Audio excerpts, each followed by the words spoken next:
সুপ্রিয় নবম শ্রেণীর শিক্ষার্থী বন্ধুরা, সবাইকে শুভেচ্ছা জানিয়ে শুরু করছে আমাদের আজকে আলোচনা। প্রিয় শিক্ষার্থী বন্ধুরা, তোমরা জানো যে 2020 সালের মতো 2021 সালেও শিক্ষা প্রতিষ্ঠান বন্ধ থাকার কারণে তোমাদের পড়াশোনার ক্ষতিকে কিছুটা পুষিয়ে নেওয়ার জন্য আবারও সরকার তোমাদের অ্যাসাইনমেন্টের ব্যবস্থা করেছে এবং সেই অ্যাসাইনমেন্ট কিন্তু ইতিমধ্যে শুরু হয়ে গেছে। প্রিয় শিক্ষার্থী বন্ধুরা, আমাদের আজকের অ্যাসাইনমেন্টের নমুনা উত্তরটা হচ্ছে বাংলা নবম শ্রেণীর বিষয় নিয়ে। প্রিয় শিক্ষার্থী বন্ধুরা, তাহলে কথা না বাড়ে চলো আমরা সরাসরি উত্তরে চলে যাই। তো তোমরা জানো যে তোমাদের অ্যাসাইনমেন্ট করার জন্য প্রথমের যে কভার পেজটা থাকে সেই কভার পেজে কিন্তু কিছু তথ্য লিখতে হয়। সেই তথ্যটা সুন্দর করে লিখবে, তাহলে তোমার অ্যাসাইনমেন্টের কাজটা বেশি ভালো হবে, তাই না? তাহলে চলো কিভাবে সুন্দর করা যায় আমরা দেখে নেই। তোমরা রুল কম্পাস দিয়ে পেন্সিলের সাহায্যে এখানে সুন্দরভাবে একটা বাঁকা করে দাগ দিবে এবং সেই দাগের উপর দিয়ে সুন্দরভাবে কোভিড-19 পরিস্থিতি 2021 শিক্ষাবর্ষে পুনর্বিন্যাসকৃত পাঠ্যসূচির ভিত্তিতে অ্যাসাইনমেন্ট ও মূল্যায়ন এভাবে কথা লিখে দিবে। এরপরে পেন্সিলের কালিটা মুছে দিবে। ওকে, এরপরে যেখানে প্রয়োজনীয় যে তথ্যগুলো সেই তথ্যগুলো এভাবে তোমরা লিখে দিবে। অ্যাসাইনমেন্টের শিরোনাম বই পড়া, তোমরা ব্র্যাকেটের মধ্যে স্বশিক্ষা অর্জনে বই পড়ার গুরুত্ব কথা লিখে দিতে পারো, তাহলে ভালো হবে। এরপর অ্যাসাইনমেন্ট নাম্বার 1, বিদ্যালয়ের নাম আমি এক্স উচ্চ বিদ্যালয়ে লিখেছি, তুমি তোমার নিজের উচ্চ বিদ্যালয়ের নাম লিখবে। ওকে, এরপর ছাত্রছাত্রীর নাম ফারহানা ফায়জা নুরি লিখেছি, তুমি তোমার নিজের নাম লিখবে। এখানে বিষয় বাংলা, শ্রেণীর নাম নবম শ্রেণী, শাখা ক খ গ যেটা হয় সেটা লিখবে, শাখা না থাকলে লেখার দরকার নেই। এরপর রোল নাম্বার তোমার শ্রেণীতে যেটা সেটা লিখবে, আমি এখানে 1 লিখেছি। এরপরে তুমি যে তারিখে এই প্রশ্নটা গ্রহণ করবে সেই তারিখটা এখানে লিখবে এবং যে তারিখে জমা দিবে সেই তারিখটা এখানে লিখবে। এর নিচে ফলাফল অতি উত্তম ভালো অগ্রগতির প্রয়োজন কথা লিখে রাখবে, কিন্তু এখানে কোনো টিকসনি দেবে না। ওকে, এখন আমরা চলে যাচ্ছি আমাদের আজকের মূল উত্তরে। প্রিয় শিক্ষার্থী বন্ধুরা, তোমাদেরকে সবসময় বলে থাকি যে উত্তর শেখার বা জানার আগে অবশ্যই আমাদেরকে প্রশ্নটা পড়ে নিতে হবে যে প্রশ্ন কি, অর্থাৎ প্রশ্নে কি চেয়েছে সেটা যদি আমার মাথার মধ্যে না থাকে তাহলে কিন্তু উত্তরটা আমি ভালোভাবে বুঝতে পারবো না। আর অ্যাসাইনমেন্টের মূল উদ্দেশ্যই কিন্তু তোমাদের সিলেবাস সম্পর্কে কিছুটা জানা, বোঝা, শেখা এবং জ্ঞানটাকে বিকশিত করা, যেহেতু স্কুল কলেজ বন্ধ রয়েছে। তো প্রিয় শিক্ষার্থী বন্ধুরা, চলো আমরা প্রশ্নটা দেখে নেই। হ্যাঁ, তোমাদের নবম শ্রেণীর বাংলা বিষয়ের এখানে যে অ্যাসাইনমেন্ট নির্ধারিত কাজ দিয়েছে সেটি হচ্ছে অনুচ্ছেদ রচনা করা।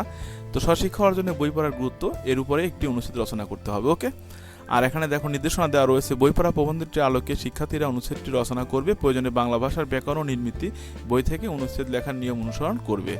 ওকে, তাহলে চলো আমরা এখন উত্তরটা দেখে নিই। হ্যাঁ, তোমরা সুন্দরভাবে উপরে শিরোনাম দিবে স্বশিক্ষা অর্জনে বই পড়ার গুরুত্ব। এরপরে এভাবে প্রথমে ভূমিকা লিখবে, তারপরে বিস্তারিত ধারাবাহিকভাবে লিখতে হবে। ওকে, দেখো আমি পড়ে তোমাদের শুনিয়ে দিচ্ছি। A book will never betray you, একটা বই তোমাকে কখনোই প্রতারণা করবে না। বই হলো মানুষের জীবনের এক পরম বন্ধু। একজন মনীষী বলেছেন মানুষের জীবনে 3টি জিনিসের প্রয়োজন, আর তা হলো বই, বই আর বই। তার মানে কি তিনি 3বার বলেছেন, মানে কি 3টা বলে তিনি বই পড়ার গুরুত্বকে বুঝিয়েছেন, বই যে মানুষের জীবনে কত প্রয়োজন সেটাকে বুঝিয়েছেন। এরপর দেখো, বইকে বলা হয় স্টোর হাউস অফ নলেজ, অর্থাৎ জ্ঞান ভাণ্ডার। বই পড়া হলো মস্তিষ্কের ব্যায়াম, অর্থাৎ আমরা কিন্তু ব্যায়াম করি শরীর সুস্থ রাখার জন্য, তো বই পড়লে কিন্তু আমাদের ব্রেনের ব্যায়াম হয়। ওকে, এটা কিন্তু আমাদের বুঝতে হবে। এরপর দেখো, শিক্ষা প্রতিষ্ঠান থেকে লব্ধ শিক্ষা পূর্ণাঙ্গ নয় বলে ব্যাপকভাবে বই পড়া দরকার। যথার্থ শিক্ষিত হতে হলে মনের প্রসার দরকার, তার জন্য বই পড়ার অভ্যাস বাড়াতে হবে।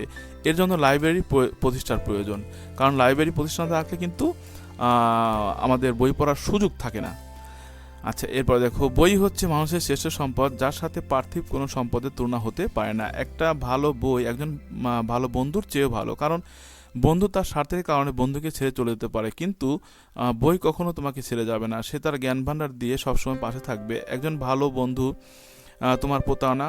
তোমার সাথে প্রতারণা করতে পারে, কিন্তু একটা বই কখনোই তোমার সাথে প্রতারণা করবে না।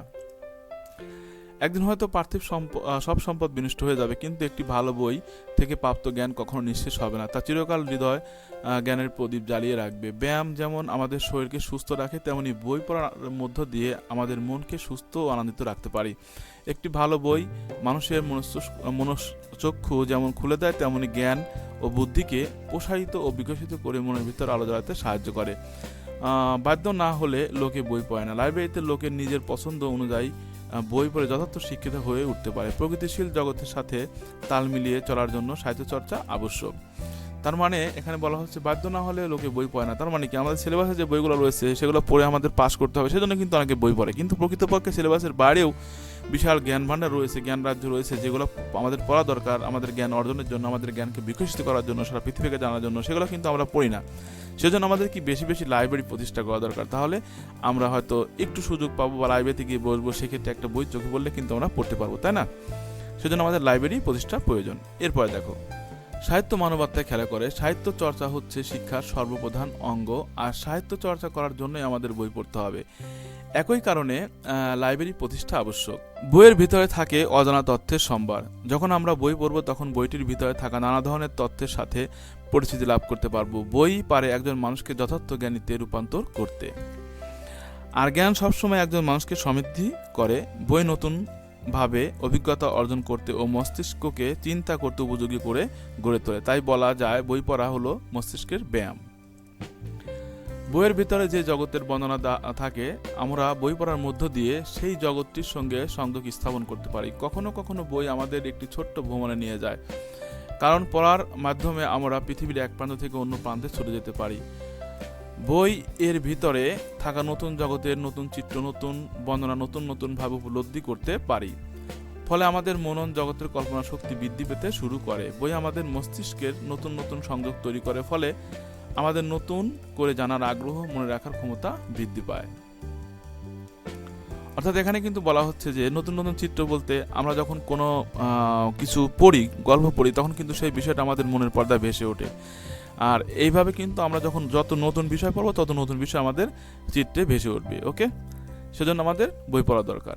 এরপরে দেখো, বিভিন্ন ভাষার বই পড়লে আমাদের জ্ঞানের ঝুড়িতে নতুন নতুন শব্দের সংখ্যা বৃদ্ধি পাবে। লেখক যখন বই লেখেন তিনি অনেক বিষয় নিয়ে গবেষণা করে থাকেন, শব্দ নিয়েও তার গবেষণা কম থাকে না। আর আমরা বই পড়ার মাধ্যমে সেই শব্দগুলি সহজেই শিখে নিতে পারি।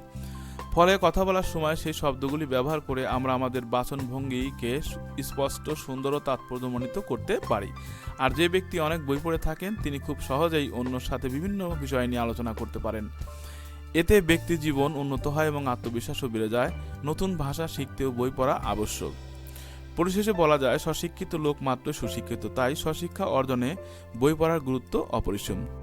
সুপ্রিয় শিক্ষার্থী বন্ধুরা, এখানে একটা বিষয় পরিষ্কার যে এখানে বলা হচ্ছে যে ব্যক্তি বই পড়ে থাকেন তিনি খুব সহজেই অন্যর সাথে বিভিন্ন বিষয় নিয়ে আলোচনা করতে পারেন। তার মানে কি, বই পড়া থাকে বিধায় তিনি বিভিন্ন তথ্য জানেন, তার মনের মধ্যে অনেক তথ্য থাকে বিধায় কিন্তু তিনি সেই বিষয়ে কথা বলতে পারেন। আর যদি কোনো বিষয়ে আমাদের না জানা থাকে, আমরা কোনো বিষয়ে যদি না জানি, তাহলে কিভাবে আমরা সেই বিষয়গুলো অন্যের সঙ্গে শেয়ার করবো, তাই না? সেজন্য কিন্তু আমাদের বেশি বেশি বই পড়তে হবে। শিক্ষার্থী বন্ধুরা, আশা করছি তোমরা বেশি বেশি করে বই পড়বে, তোমাদের সিলেবাসের বই ছাড়াও তোমরা অন্য বই পড়বে।